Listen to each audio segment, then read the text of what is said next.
você que ligado na gente pela Ecológica FM. Hoje no Páginas da Vida, uma pessoa extremamente conhecida, extremamente talentosa de São João del Rei.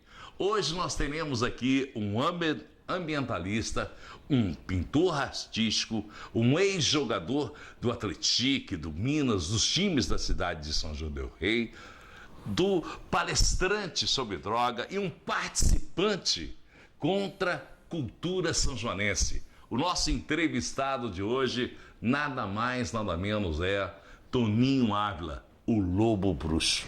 Muito boa tarde, Toninho, prazer. Boa tarde, Jean.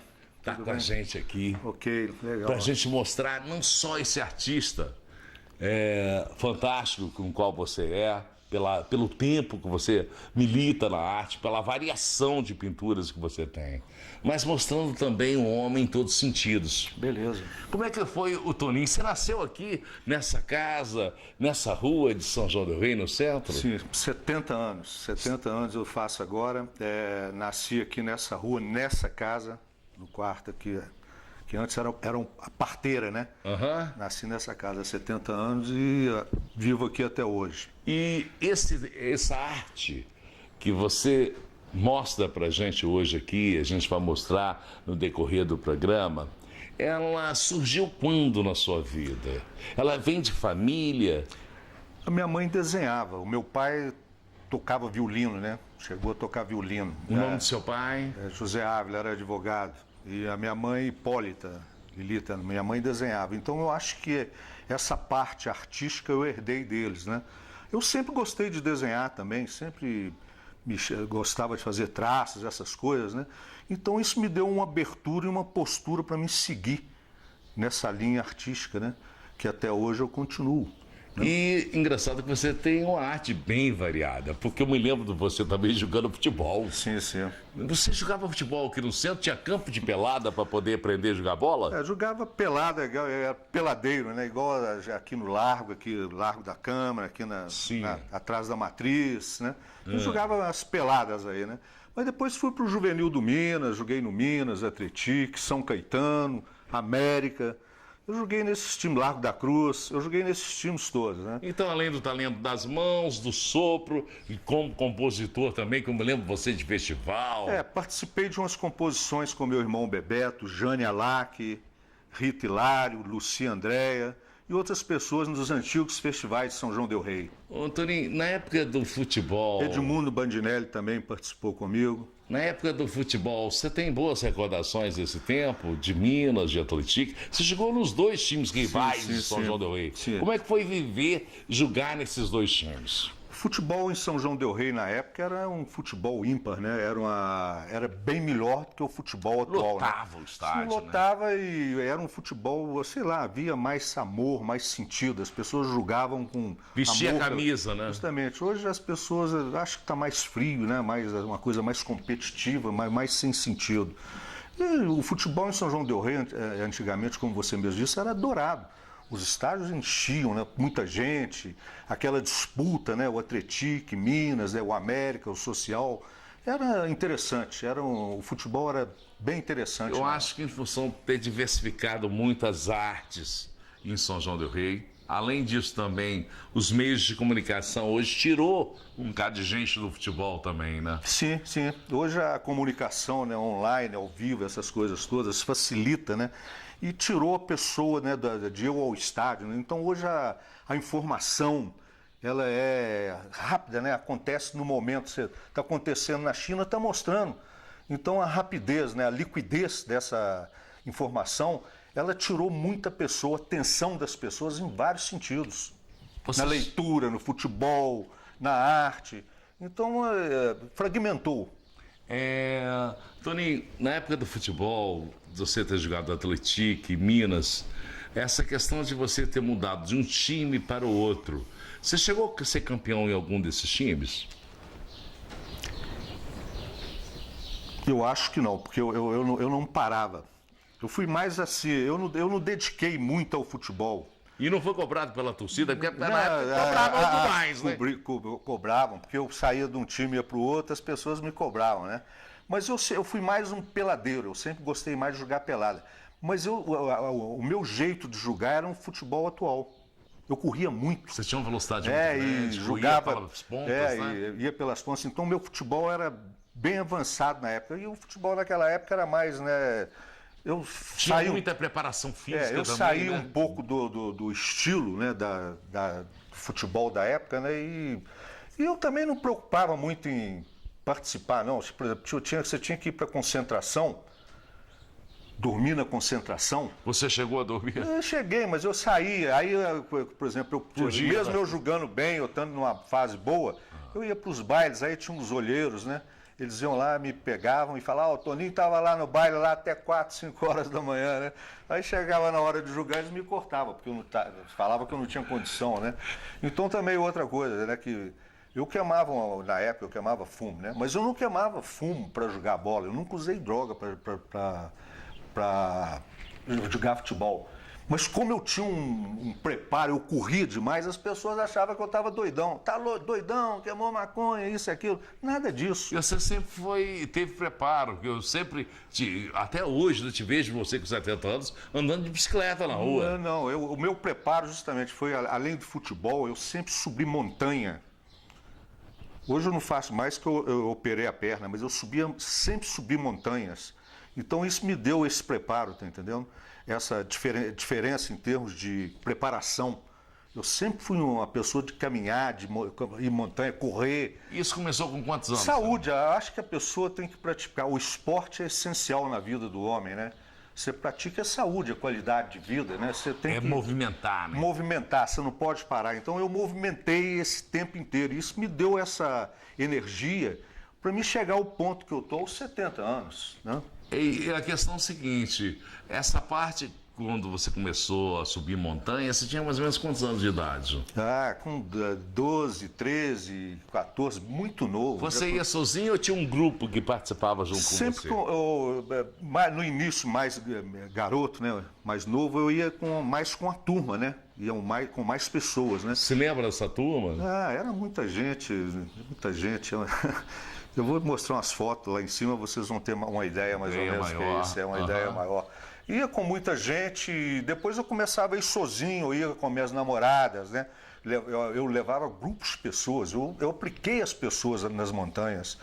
Eu fui assim uma pessoa... Você abriu o caminho das pessoas para conhecer... Muita gente eu levei. As montanhas de São João del Rei. Muita gente, tanto daqui de São João como pessoas de fora. Aqui vinha muita gente em São João del Rei. Então eu fui um pioneiro nisso e as pessoas me procuravam, eu era um líder natural. Você chegou a se tornar um guia de montanha? Não cheguei a ser guia, mas nunca pensou nisso? Não. Eu era um líder natural. Como eu tinha essa... Era natural fazer essas caminhadas, as pessoas me procuravam. O Toninho Ávila, né, leva você, ele conhece todos os lugares, Serra Tiradentes, Lenheiro, as cachoeiras, os locais para nadar, né? Então eu estava sempre acompanhado e sempre levava uma turma, 30, 40 pessoas, 10, ou sozinho, ou com as minhas namoradas, tá entendendo? Então foi uma sequência muito, muito longa isso. Passando décadas diferentes, com outras gerações, que a minha geração passou, eu continuei andando com outras gerações. Por isso que eu me tornei um líder natural na esquina, na época da contracultura, da bitomania, né? Então, como é que foi essa contracultura? A contracultura foi um movimento jovem, né, que aconteceu na época da bitomania, nos Estados Unidos, na Inglaterra, e começou a vir para o mundo inteiro. A era hippie ou não? Sim, a era hippie. E a contracultura era um movimento de pensamentos, posturas diferenciadas. O jovem começou a ter uma postura mais densa, mais essencial diante da comunidade, né? Porque antes falavam, você tem que fazer isso, seus pais querem que você faça isso, né? A contracultura, o jovem começou a pensar por ele mesmo. A reagir. Faça você mesmo.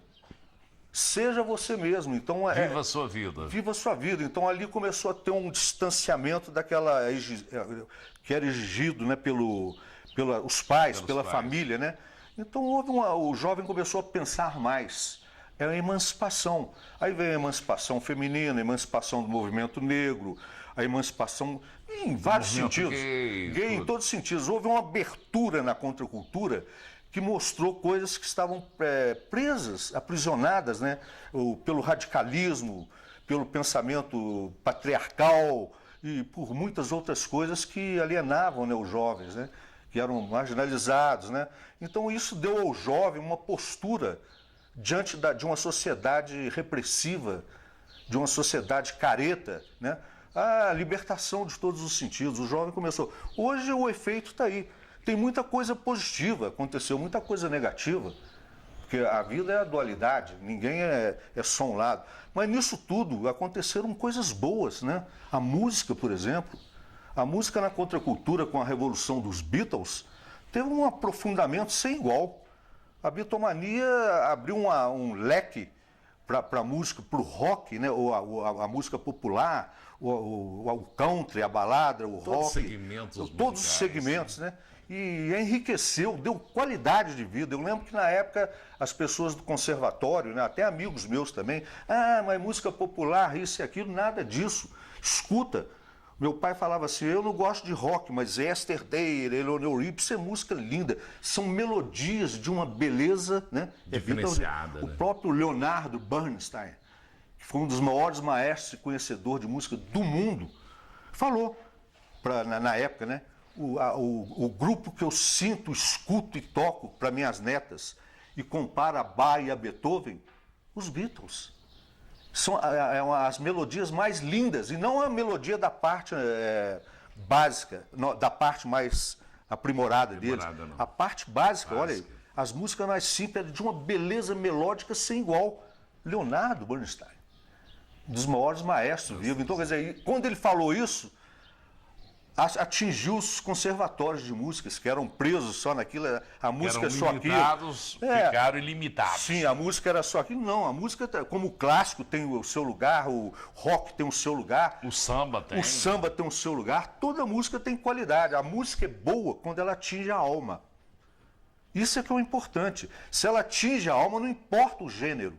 Com certeza. A música dos Beatles ou outros gêneros que são bons, quando atinge a alma, o coração da pessoa, isso é que é importante, não importa o gênero dela.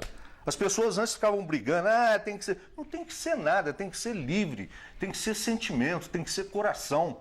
Como é que era esse encontro da turma que participava da contracultura em São João del Rei? Bom, os nossos encontros eram no Largo São Francisco, né, agrupamentos, né, em festas em casa, né, dialogando filosoficamente, em rodas do Largo São Francisco que queimava fumo, né? Não por fumo, eu não estou fazendo apologia, mas era o que acontecia. Sim. E dentre todas as drogas, o fumo é o mais leve. Mais light. Não é o mais light, não era, né? Eu usei, foi o que eu mais gostei. Bebi um pouco depois de velho, eu não uso mais nada. Hoje eu sou o efeito hoje, tá entendendo? Por isso que eu não faço apologia a nada. Sou a favor da liberação, sim, do fumo, para parar essa marginalização, jovens sendo presos por causa de um baseado. Isso é ridículo. O mundo está caminhando, os Estados Unidos está liberando a parte recreativa, a parte medicinal. O cânhamo, a maconha, ela é até a melhor fibra do mundo. Pode ser plantado e usado por empresários, está entendendo? Efeito curativo. Né? Justamente na parte de medicinal, para fazer panos, tecidos, está entendendo? E, em vez de derrubar montanhas, de derrubar florestas, planta o cânhamo que nasce mais rápido e é mais fácil colher. Então tudo isso tem sentido. O homem destruiu isso porque foi na época da Revolução Industrial. Os Estados Unidos, né, começou a destruir o cânhamo no México para a Revolução Industrial entrar no meio. Foi por isso. Na época dessa contracultura, havia muita repressão sobre vocês? Sim, sim. A polícia foi... A contracultura aconteceu na época da ditadura. Então você sofreu? Sim, eu fui preso na ditadura, detido na ditadura por causa de um quadro meu, está lá em cima no meu ateliê. Depois a gente vai mostrar. Sim, é um quadro que é um padre levantando um cálice, a religião, um soldado levantando o fal, o poder. E eu coloquei, né, as instituições dominantes e o povo. Naquela época você não podia falar indivíduo, camarada, né? Era a época de chumbo, a ditadura militar, né? Então eu vi amigos sendo presos, eu fui levado por causa desse quadro. Eu vi pais de amigos meus que moravam aqui perto, do lado da Matriz, sendo a casa assim, entrando, quebrando tudo, jogando os livros para fora. Então era uma época pesada mesmo. E a gente, quando lá no Largo, lá, por exemplo, a polícia às vezes chegava com repressiva, né? Mandava sair, era uma coisa assim. Era um corre. Hoje danado. não, hoje as pessoas estão falando aí que golpe, que hoje todo mundo xinga o presidente, não acontece liberdade nada. hoje é muito Pois maior, não né? acontece nada. Então, gente, vocês não estão sabendo o que foi a ditadura, o que foi a repressão nesse sentido. Hoje a liberdade de emprego, hoje você fala o que você quiser, você xinga o presidente, xinga isso, xinga aquilo, e não acontece nada. Antes você falava camarada, indivíduo, ou falava uma coisa, eles iam em cima, te pegavam. Então, quer dizer, não tem essa não. O mundo hoje está muito livre, muito liberal. Na época que você chegou a ser preso... Eu fui detido. Detido. Então não chegou a ser torturado? Eu fui detido. Tive uma tortura, assim, tipo uma chantagem emocional. Eu fiquei nu. Sim. Ali estaria o tenente, mais 2 militares com arma, assim, para fazer aquela coisa, né? Eu falei, não, eu servi o Exército, eu conheço, né, os limites, o que o Exército pede, né? O que eu coloquei foi um quadro, uma pintura. Eu não coloquei símbolo brasileiro. Eu sou um pintor, né? Aí ele disse, mas você está escrevendo coisas que não pode escrever, mostrando imagens que não pode, não pode mostrar. Eu falei, não, isso é a arte ela é livre. Ele falou, mas você não pode mostrar isso não. Aí mandou chamar o capitão médico para a entrevista, que talvez eu ficasse detido. Mas eu não sabia quem era o capitão médico, era um amigo meu, lá do Exército. Ele chegou e falou, Toninho, não sabia que era você. Eu falei, cumpre o seu trabalho, que eu conheço o regime militar.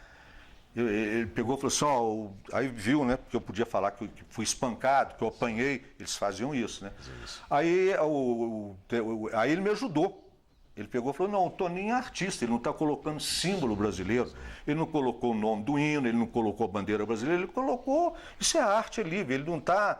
Mas era assim, você colocou de uma maneira indireta. Indiretamente sim, né? Sim. Aí ele me ajudou. Nessa, ele, em vez de eu ficar lá preso, o outro que era subordinado me liberou. A questão da arte, de pintar, que você tem diversas formas de entendê-la, né, Toninho? Sim, a arte é uma liberdade de expressão, né?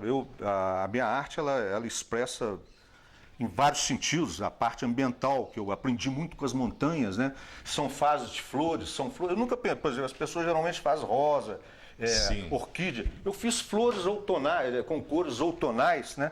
Que são diferenciadas, são flores que eu mesmo armei, tudo que eu peguei nas montanhas. Então são ímpares, são coisas diferenciadas, né?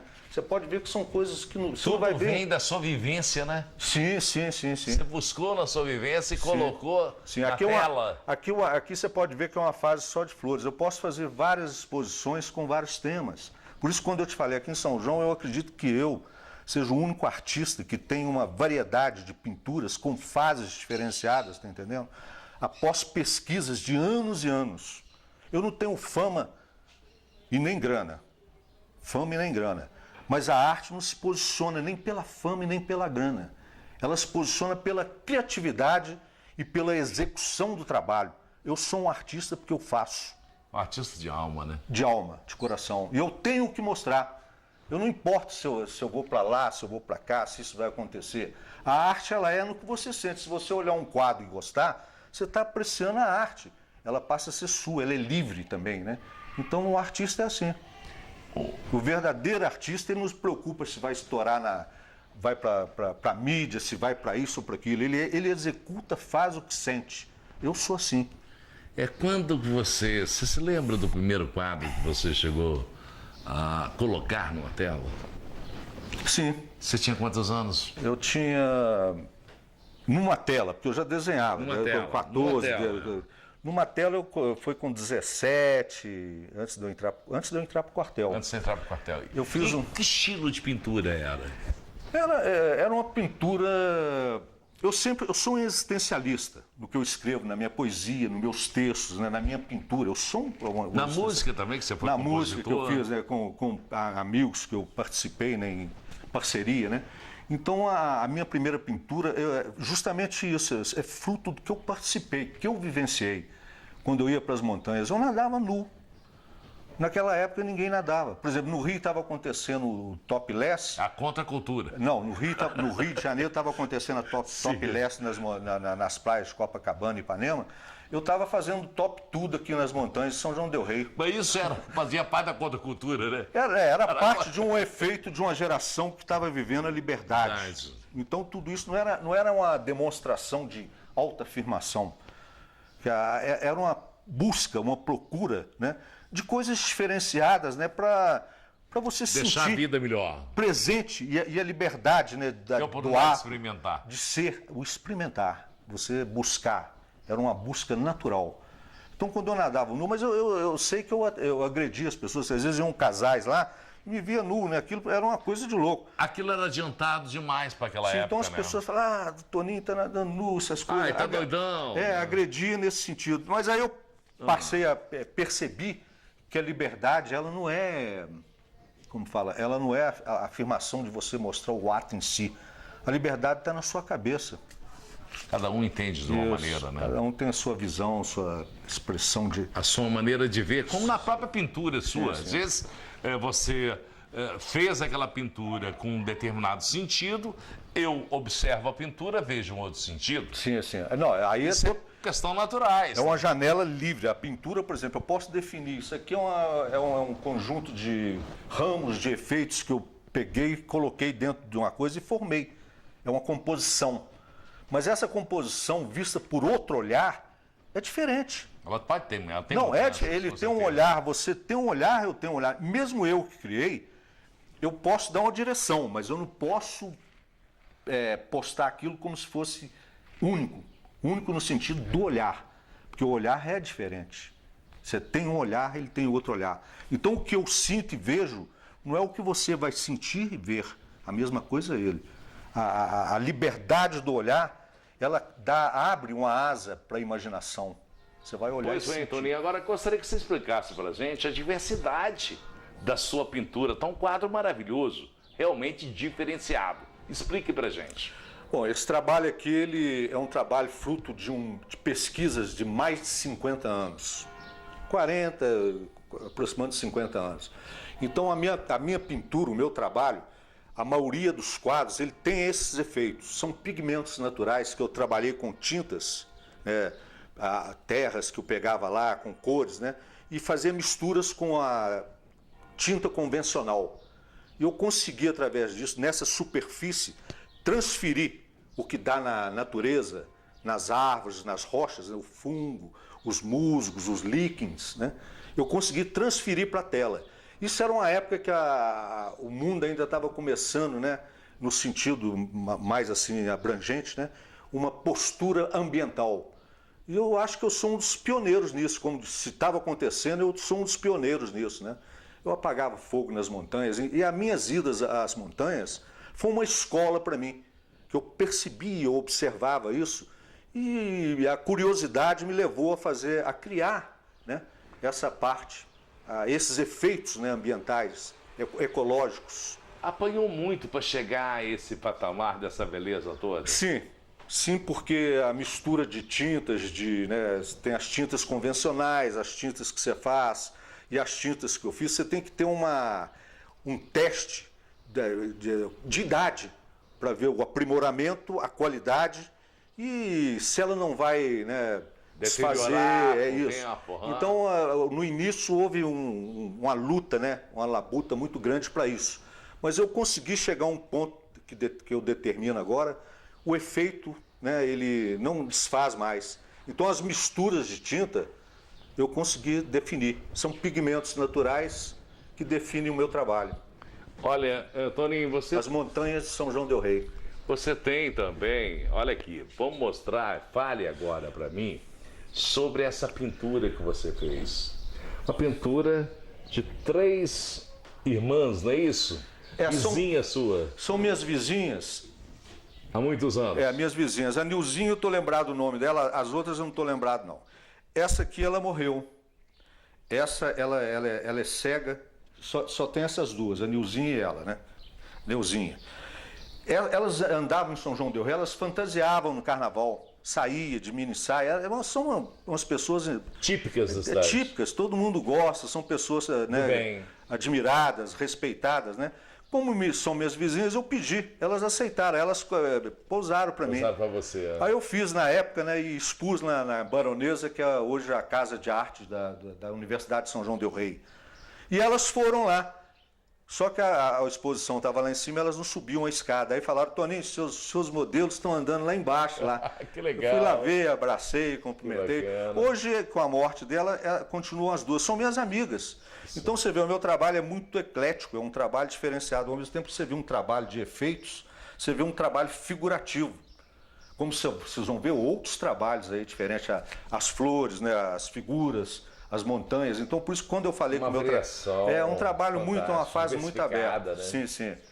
Então, foi esse o meu trabalho sobre as três irmãs.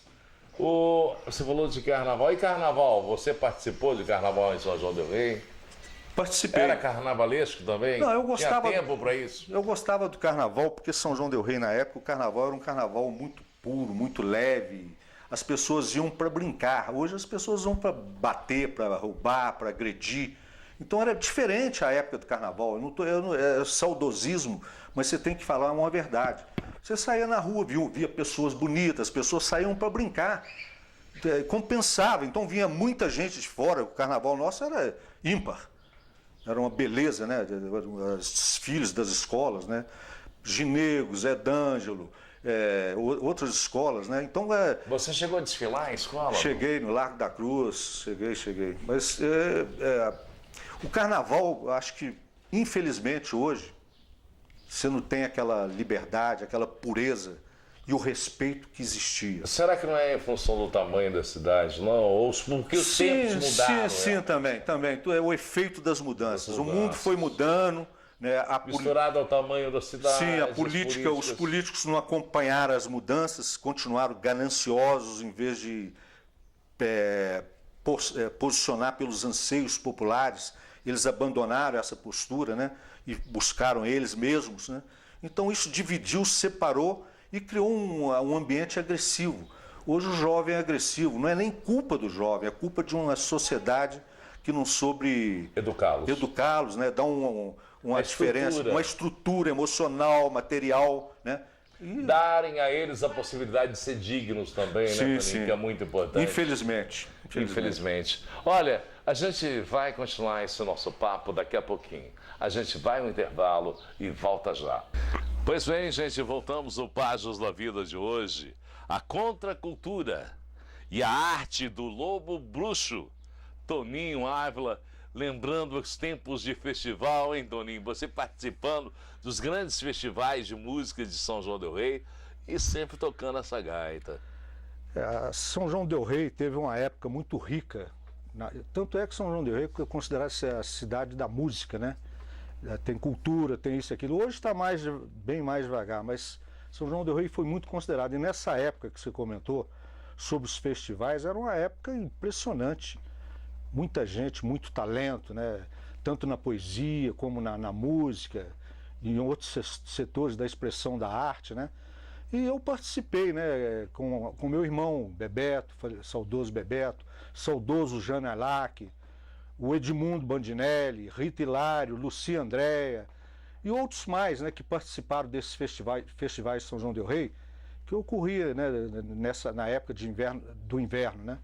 E eu participei com músicas, né? Eu compunha e ajudava na participação da música também, dos arranjos, né? Mas essa parte era mais um músico mesmo. Eu dava uma dica. Uma dica para a música desenvolver. Né? E a letra era minha, a poesia era minha. Então, foi uma época super interessante. A música surgiu, tocar gaita. Isso... Você é autodidata ou você entrou em conservatório? Não, eu sou autodidata. A minha gaita, eu sempre tive gaita, tem gaitas velhas ali, tem outras ali. Eu sempre toquei gaita na montanha. Quando eu subia com o pessoal, eu subia tocando, mas tudo de improviso. Então eu fui pegando, né, o jeito, né? Mas tudo de improviso. Então eu toco mais de improviso, levado pelo vento, direcionado pelas pedras. no balanço das árvores.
Você é um artista de diversas façanhas.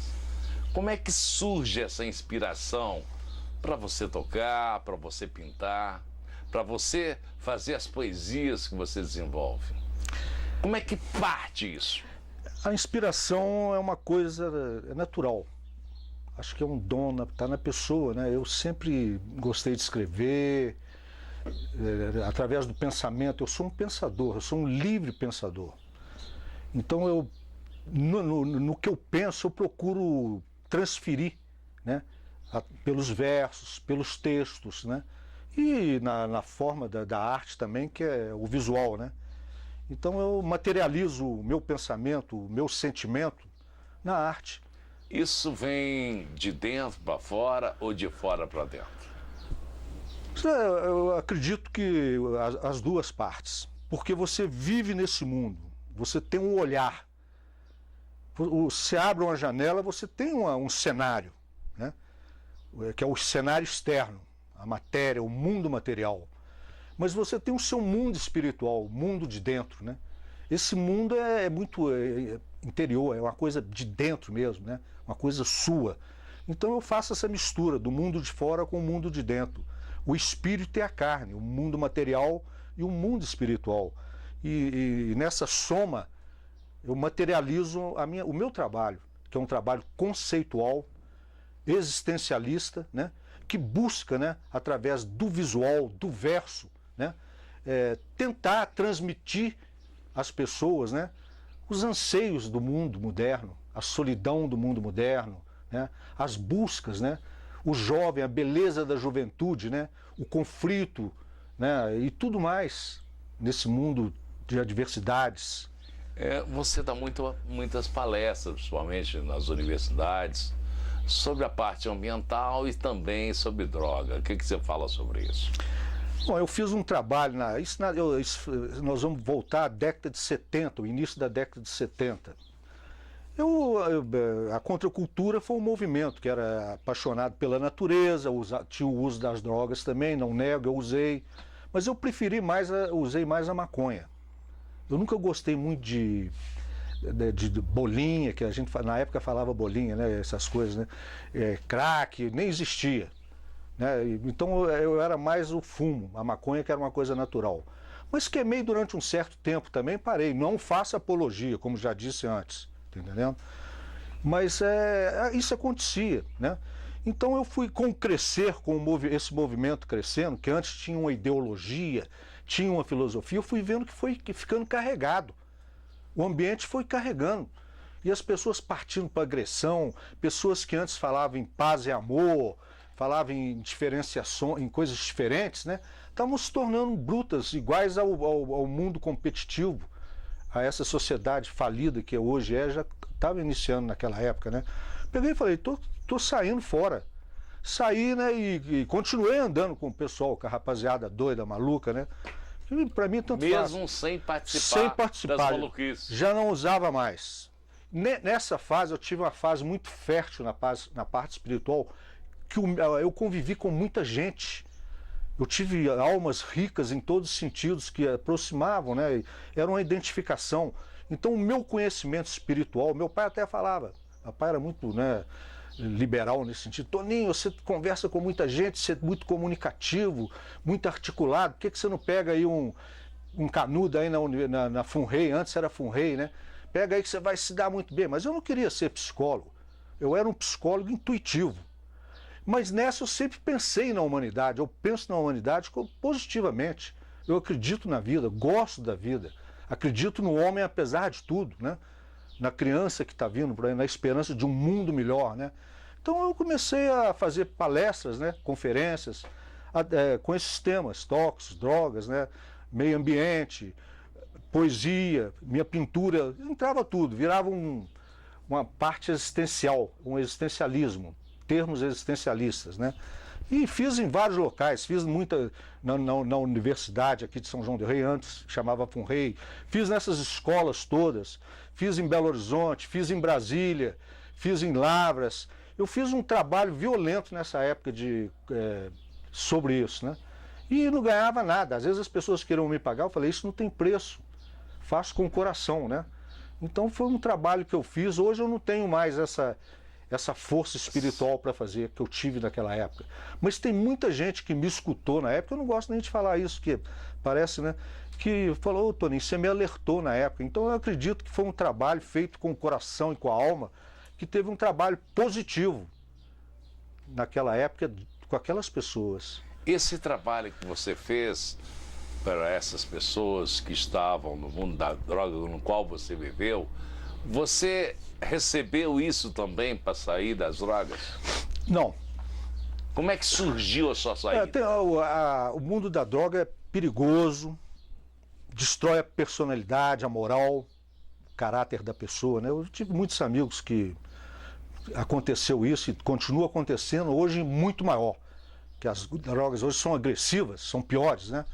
Então, infelizmente, o mundo da droga está levando a juventude à autodestruição. Hoje é muito pior. Eu me olhava assim, como eu citei, eu olhava assim, o ambiente estava ficando carregado. E como eu pensava, tinha uma ideologia, né, de vida, uma filosofia, um pensamento que transcendia essas coisas, que transcende esse mundinho, eu falei, porra, eu estou participando de um ambiente que é uma engrenagem podre. Eu estou sendo um elemento, mesmo me sentindo bem e não me fazendo mal, mas eu estou participando disso. Então eu me isolei, parei de queimar fumo. Gostava, não nego não, parei. Mas quando eu parei, eu me senti melhor, porque eu não precisava, né? Aí eu sentia que todos os efeitos do que eu sentia com a maconha, com a coisa, eu sentia naturalmente antes também de usá-la. Então não havia necessidade. Tem pessoas que precisam ir no psicólogo, tem pessoas que precisam de remédios, tem pessoas que precisam da religião. Cada pessoa tem uma janela de fuga e ajuda. Tem outros que precisam internar. Internar. Isso, vários amigos meus, pessoas que eu conhecia, até dentro da minha família também. Então o que aconteceu? Eu mesmo me olhei, né? Falei, qual é? Conversei comigo mesmo, eu sempre conversei comigo mesmo. Parei naturalmente. Isso tem alguma coisa a ver com a parte espiritual do lobo bruxo? Sim, sim. Como é que surgiu esse lobo bruxo? O lobo é o instinto, a natureza. Né? Que eu era muito, ficava com muitas mulheres, né? Na época falavam amor livre. Hoje as pessoas falam tô ficando.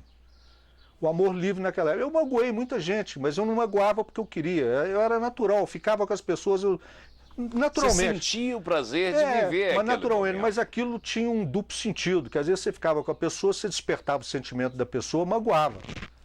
A pessoa, né, sentia, magoava, né? Então o que acontece? Hoje as pessoas falam tô ficando, é a mesma coisa, só que se você toca, a pessoa sente, desperta um sentimento. Então eu pensei bem nisso, falei, não é por aí. A mesma coisa de nadar nu, nos locais onde tinham outras pessoas com outro pensamento, outro olhar. A liberdade não é você chegar e ser livre diante de um lugar preso. A liberdade é a consciência de estar sem agredir. Isso foi uma autocensura sua? Não, não foi uma autocensura, foi uma consciência natural. Uma consciência natural, que a liberdade não tem a necessidade de agredir, de se afirmar.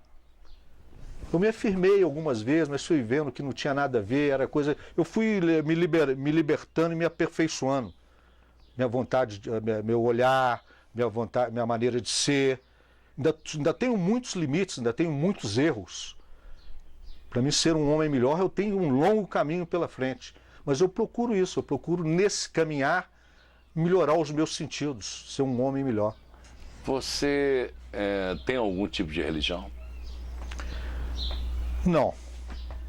Eu acredito em Deus Gaia. Deus está em todo lugar, está aqui e agora. Se eu estou nadando, Ele está comigo ali. Se eu estou dentro da água, Ele está dentro da água comigo. Então, para você, Deus não tem forma, nem cor, nem Não, religião? não. Deus está em todo lugar e onde eu estiver. Como que era a convivência sua a partir do momento que você parou com as drogas e convivendo com o pessoal que continuava na droga? Havia algum tipo de resistência? Você recebia algum tipo de bullying em função disso? Não. Não, porque eu era um líder natural. Eu fui um líder natural aqui na esquina, né? Até você viu lá né, agora, gerações depois, me homenagearam. Você ganhou até um diploma. Como um guru ambientalista, né? Então eu era um líder natural. Eu andei com a minha geração, depois veio a outra geração e a outra geração. Eu andei com todas essas gerações da mesma forma, conversando, dialogando, já em outro patamar, né? Mas continuando o mesmo sentido, levando para as montanhas, né? Conversando, falando sobre arte, poesia. E nesse sentido, tem muita gente boa que mexe com arte, poesia aí, pessoas de outras gerações também, né? Você ainda procura montanhas, lugares? Sim, hoje eu não caminho. Descansar, sim, mas vou mais no lugar mais fácil de ir, às vezes vou de carona, eu vou de bicicleta nas partes mais fáceis, mas no caminho como antes, né? Porque hoje eu não posso porque eu operei minha perna. Mas eu vou no olhar, que eu conheço cada pedaço desse local. Eu sinto aquilo naturalmente, entendeu? Então você tem que ser o que você é no momento. Você tem que aceitar o seu limite para não entrar em fuga e nem em desespero. Eu tenho uma cabeça boa nesse sentido, eu me aceito como sou. Então, mas aí eu viajo nessas coisas porque eu conheço todas essas pedras, essas trilhas, esses locais, das montanhas mineiras, principalmente São João del Rei. Além das montanhas, você sempre fala em montanha. Existe a área também da água, faz parte da sua vida? Sim. A água o meu primeiro lançamento de livro eu coloquei fiz um termo interessante. A água é o petróleo humano. Olha o termo que eu usei. A água é o petróleo humano. Porque a água futuramente a guerra vai ser pela água. As pessoas não cuidam dos biomas, destrói as espécies. É o que eu falo no meu livro de poesia, que tem a minha poesia é isso. É uma postura ambientalista, né? Tentando conversar, dialogar e alertar nesse sentido. Da preservação da água. Sempre fiz isso, eu sou um dos pioneiros. Se existe alguém que batalha nisso, eu sou um dos pioneiros, não falo porque eu quero, não sou porque pela minha postura, pelo meu trabalho, se você olhar, você vai sentir isso. Tem mais de 50 anos isso. Então, quer dizer, eu continuo participando e fazendo isso. Você que acompanha esse tempo todo, se preocupa com a água, há quantos anos mais ou menos? Uns 50 anos? Mais, desde quando eu era menino eu sempre amei. A água para mim é tudo, a água é vida, a água é o sentido de qualidade, né, em todo sentido, em Gaia. Você vendo a evolução que tivemos na nossa cidade, da época de sua infância até os dias de hoje, houve um crescimento muito grande na cidade. Um consumo de água maior, mas ao mesmo tempo tem também muito desperdício. Como é que você vê isso? Não, isso eu vou comentar de uma forma até mais coisa. A destruição dos biomas, das nascentes, das nascentes naturais de São João del Rei, eu tomava água em lugares que eu nadava. Hoje esses lugares se transformaram em esgoto a céu aberto. Impressionante.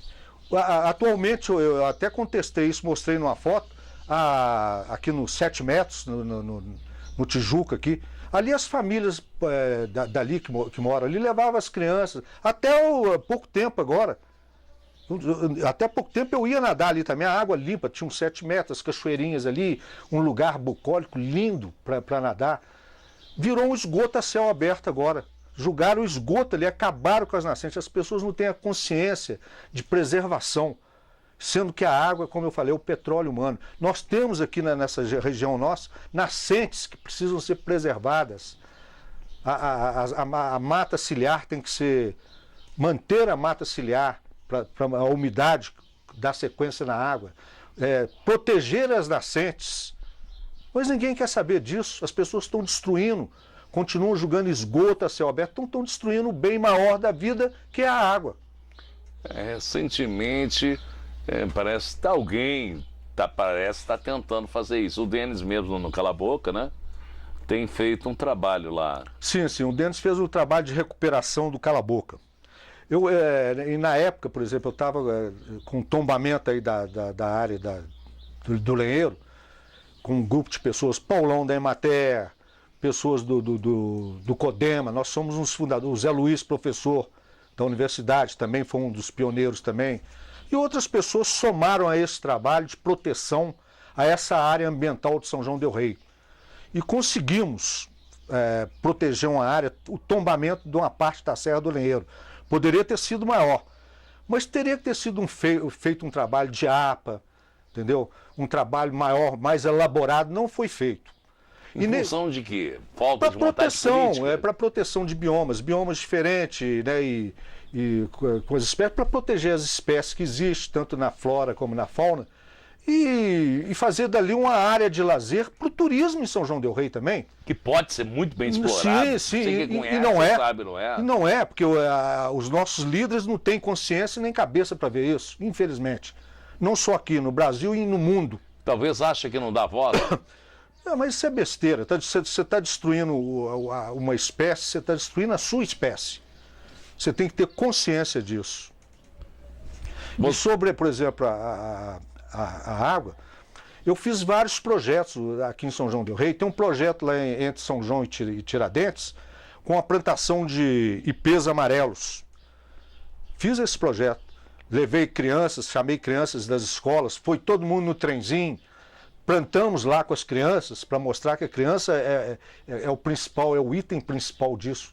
Ela vai crescer protegendo, sabendo o que é ter uma consciência sobre uma árvore, sobre o meio ambiente. Então levamos crianças de várias escolas, São João del Rei, Santa Cruz de Minas e Tiradentes. E o trem foi cheio de gente, foram políticos, uma opção de gente. Mas eu falei, não adianta plantar se não fizer a proteção, fizer uma proteção das mudas, se não fizer, uma conscientização, porque aqui tem formigas, tem gente que põe fogo, né? E se uma muda morrer, replantar a muda de novo. Sai uma muda, coloca outra muda. Tá entendendo? A proteção é isso. Então, quer dizer, plantamos milhares de mudas lá. Hoje souberam fazer a sequência, dar sequência. E lá, você vai fora aí na Espanha, por exemplo, minha irmã esteve lá, as estradas são todas arborizadas, é uma cultura natural. Aqui não. Aqui as pessoas não querem, não pensam e nem agem assim. O que é lamentável, em Gramado mesmo, no Brasil, né? Em Vinhedos, né? Existe um trabalho. Parece no qual o poder público deu a estrutura para poder acontecer, né? Acho que falta mais em questão de vontade política, né? E também, né, e saber o valor, né, que uma árvore faz na vida da pessoa, a natureza tem na vida da pessoa, do homem, né? Do homem moderno, a solidão, a carência, né, a busca. Então você vai para um lugar natural, ali é uma terapia natural. Eu ia para as montanhas e fazia terapia de grito. Terapia de grito? Terapia de grito. Eu berrava lá, a gente chamava caixa de sons. Era o eco, né? Você dava uma música, e Lost Together! Aí ressoava, né? Então, quer dizer, fazia uma terapia de grito. A natureza é um santuário. que precisa ser preservado, amado. E as pessoas não têm essa consciência. O grito faz muita parte da sua vida. Está nos quadros. Sim, tá nas sim. Eu fiz uma referência também, ao grito de Edvard Munch, mas o grito continua atualizando no mundo atual, século XXI. Né? O meu trabalho ele é conceitual porque ele está sempre... Você vai olhar, ele não vai ser um trabalho com a preocupação decorativa. Ele é decorativo, sim, porque a pintura faz parte da decoração. Mas antes de ser decorativo, ele é questionador. Ele busca, né, atiçar, a buscar a pessoa, o pensamento da pessoa. O que é isso? Por quê? A vibração da pessoa. Por quê?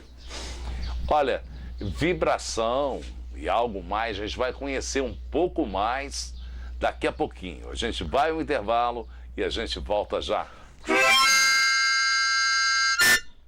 A contracultura e a arte do Lobo Bruxo, Toninho Ávila, dando sequência. Toninho, explica esse quadro maravilhoso aí. Bom, esse quadro aqui define um estilo que eu criei na época, uma pesquisa de mais de 40, quase 50 anos, que eu comentei sobre os pigmentos naturais. Então aqui é da fase inicial, mas é um quadro que ele é um trabalho. Você vê aqui o fungo, o musgo, né, os líquens, né, trabalhado que dão nas pedras, nas rochas, nas árvores, né, das montanhas. Eu consegui transferi-lo para uma superfície que é essa tela. A pintura. E eu consegui dar esse efeito interessante. É um efeito louquíssimo. Tenta aproximá-lo, encaixar no seu foco aí, você vai ver que como é interessante. Diferenciado, um estilo de pintura diferenciado. Mas o meu trabalho, você vê, eu tenho um trabalho abstrato, um trabalho figurativo, um trabalho com um rosto definido, um trabalho estilizado. Então, como eu falei, são várias fases, várias imagens. Como eu vou mostrar o próximo quadro aí, né? Seria interessante. Então, ok? Eu vou falar aquele ali. A gente mostrar agora esse quadro que você colocou uma maneira diversas, raças, Sim, cores, né? Formas de pessoas diferentes, tudo num barco. O que você quis mostrar? Bom, esse quadro aqui, ô Jean, ele define bem o mundo atual. Né? A turbulência, a busca, né? A solidão, o homem, né? O homem moderno. E ao mesmo tempo busca a solução para isso. Sim, sim, é uma ironia, mas questionadora. Por exemplo, no barco aqui, as 4 raças. A raça branca, a raça negra, a raça vermelha e a raça amarela. Todas elas no mesmo barco. Então o mundo, o homem está no mesmo barco. As diferenças somos nós que criamos. Né? O radicalismo, o racismo, o fascismo, todas essas besteiras humanas, né, que separam o homem, foi criado pela falta de consciência, de amor, de fé, ou seja o que for. Aqui não. Aqui cada pessoa que está dentro desse barco aqui questiona levantando, né, uma bandeira. Bioma, paz, amor, poesia, liberdade, consciência, liberdade, água, espécies, né? Então, flora. Aqui estão todas essas coisas sendo questionadas. O homem está no mesmo barco. O mundo é um só. Gaia é uma coisa só. Então a ignorância, a ganância não leva a nada. Esse quadro define isso, é um quadro bem atual. Diferenciado. Você, além dessas misturas, né? Essa mudança, temos um outro quadro ali que você pode falar sobre ele, dessa moça aí, ó. Ah, sim. Essa é a famosa Sinhá Olímpia de Ouro Preto. Tá gravando? Essa é a famosa Sinhá Olímpia de Ouro Preto. Foi considerada uma das primeiras mulheres hippies do Brasil.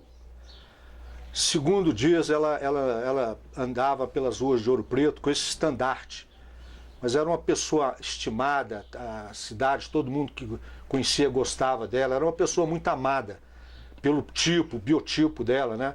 Uma figuraça. Eu conheci ela esteve aqui em São João.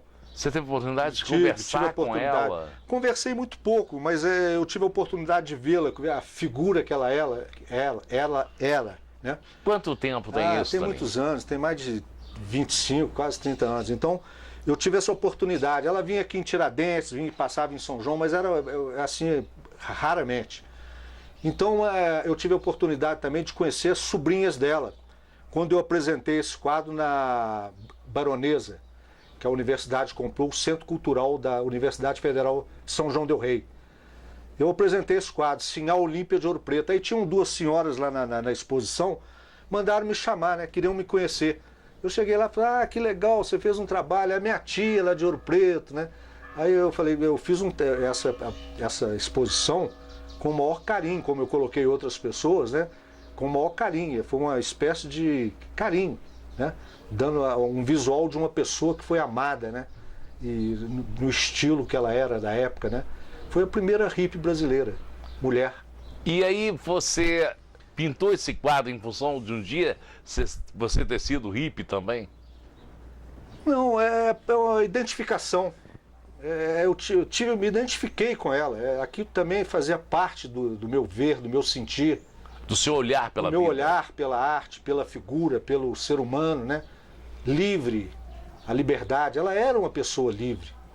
Eu fiz uma poesia para ela. Em um dos meus livros tem uma poesia que eu comento sobre ela.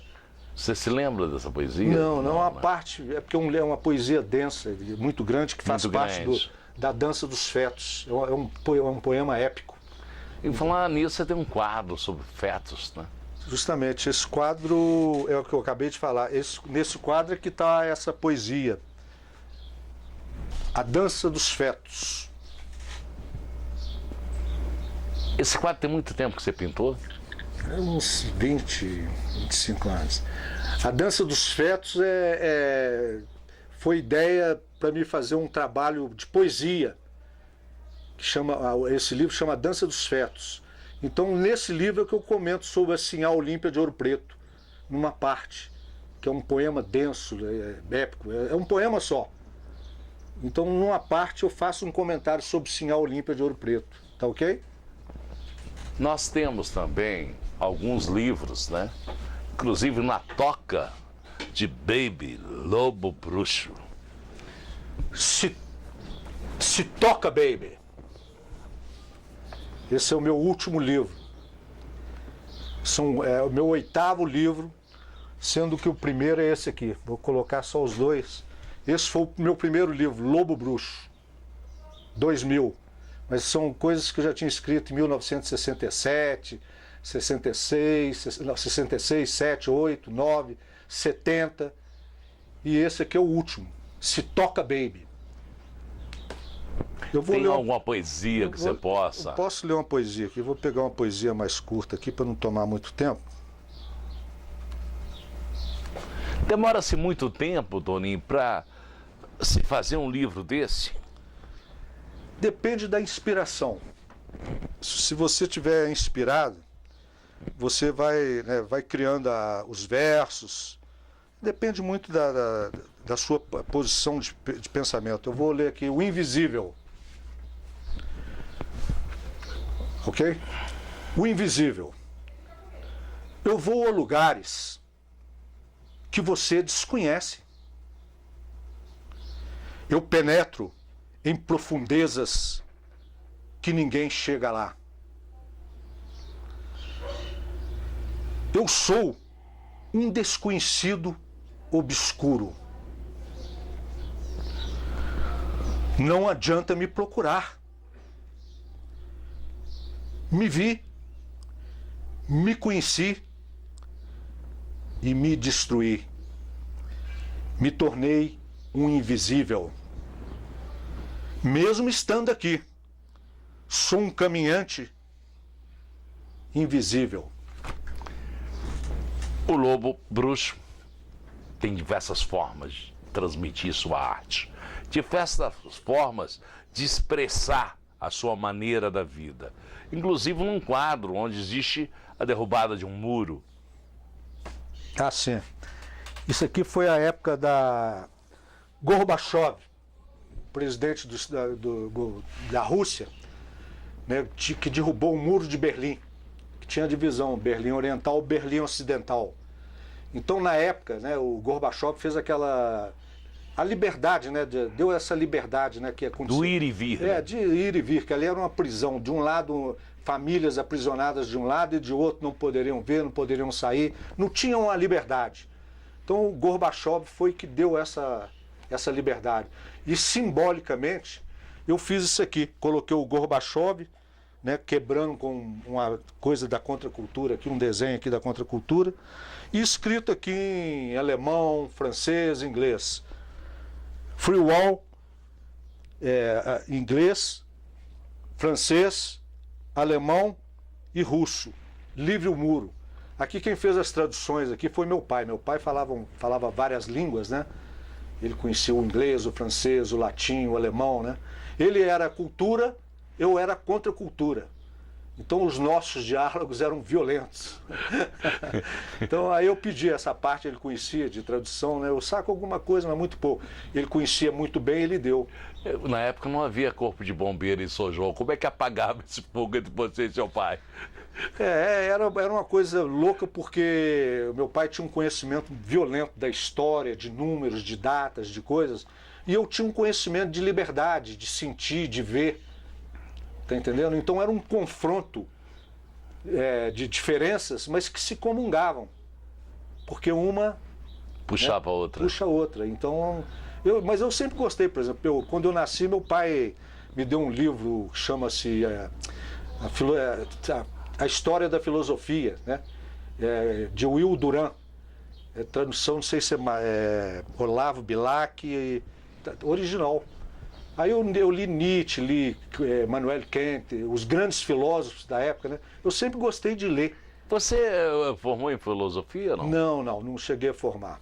Eu sou intuitivo, curioso, gosto de observar, de ler. Sempre, né, fiz essa parte, mas sou autodidata. Além, dando sequência aqui ao seu trabalho da arte, no pincel, nós temos também que você, nessa contracultura, veio John Lennon, veio diversos artistas, né? Vários grupos de rock and roll, né? Beatlemania na abertura, mas com outros grupos bons também, né? Led Zeppelin, Pink Floyd, Genesis, Rolling Stones, Creedence, Frank Zappa, Bob Dylan e outros dinossauros do rock and roll.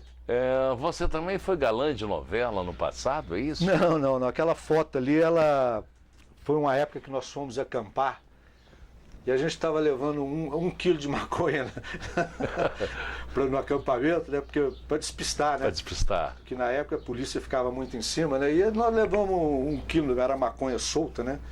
E nós fomos acampar. Aí fez essa foto. E essa foto é uma foto, inclusive quem está do meu lado é um amigo meu, já morreu, saudoso Marcos Raton. Você focou lá a foto? Tá dando para focar direito? Aqui não está atrapalhando, não? Tá dando para acompanhar. Ali parece até um galã de novela da Globo, né?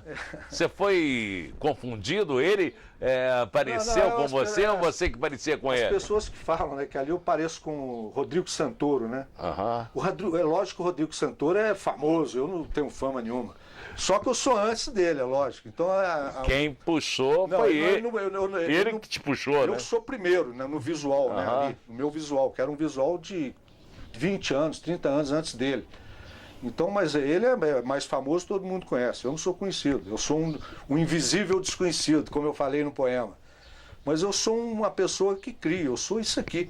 Eu sou o meu ateliê, eu sou a minha arte. O teatro não fez parte da sua vida, não, Toninho? Eu já fui convidado várias vezes, inclusive para fazer papel de Cristo uma vez, mas eu não quis fazer. Até o Dom Evandro teve aqui em São João, fez um cenário aí sobre a vida de Cristo. Eu não quis. Aí tinha um amigo meu que era um negro. Aí ele foi o Cristo negro. Olha que loucura, que barato. Que Dom bacana, Evandro. Hein? Foi em São João del Rei isso, 30 anos atrás, 20, 30 anos atrás. Eu não, isso que eu falei, eu já ando assim Em normal. função da sua negativa, acabou surgindo o Cristo um amigo Negro. meu e fez um trabalho maravilhoso, Dom Evandro, né, no teatro. O Carnaval também. O Camarano também na parte de teatro. Marcos Camarano. E na parte de poesia tinha o grupo O Beco, com vários poetas. São João del Rei teve muita coisa boa, músicos, compositores. Foi uma cidade de cultura na época. Hoje ainda tem, mas não tem aquela coisa densa, forte como era, entendeu? Está muito, sei lá, massificou de uma forma, banalizou. É lógico que existe qualidade aí, tem qualidade, não vamos, né, ser radical. Mas antigamente eu acho que tinha muito mais.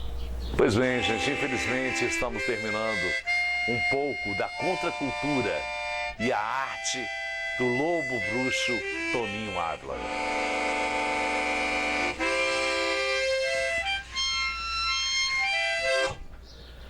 Os informados são muitos, porém os esclarecidos são poucos.